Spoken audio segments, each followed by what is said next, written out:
Ka Jaintia Students Union kala Pynkut no ya ka jingiakhih hadien baka District School Education Officer West Giant Hills District kala phat ka jingtho sha Deputy Commissioner West Giant Hills District na ka benta ban tyrwa ban plie no ya ka klas jan miet ni evening shift hakyang nang ba Government High Secondary School Juwai khnang baki khna puli ki bedang shupas ya ka examen SSLC kinyo lad ban peteng biang ya ka jingpuli ka jongki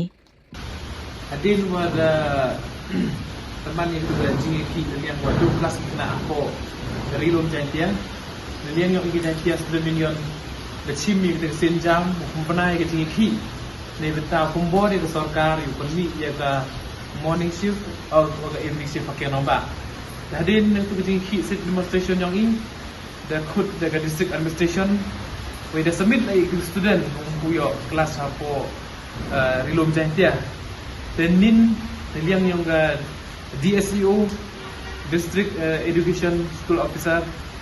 da khud ya iga jantia student wo penman ke meeting ni ke sengi wo hejo ifor la submit biang ya ki pertut yang tinggi kena untuk kelas apa lo jantia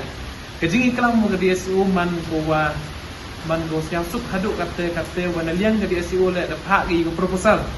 cha ka government ne benta wo penmi ya ka evening shift ko kiang nong ba khnang wau gi upen jinsul chu thap igini khna iwa do class the yul piwa the jingdo class ng khna apa lum jentiano snem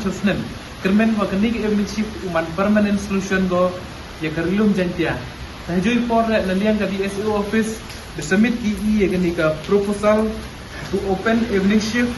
in kiang nang ba Government Higher Secondary School Juwai then liang yung iga jentia student union kermen ni begini ki list yang student kamtan kini student tu wan naglong yung do uduna kaya ukot te kermen ni ba kajing ong yang ke dis tu to ba kaman kamola 75% chance to begini nak tap kelas iki te inaliang yang ga jantia student union senbei le chimmi garai ni gsi open sange no chipor ya gani kajing ki yang i hadu wa open bana 1db katkam ke jingiakhih bori na liang yung education department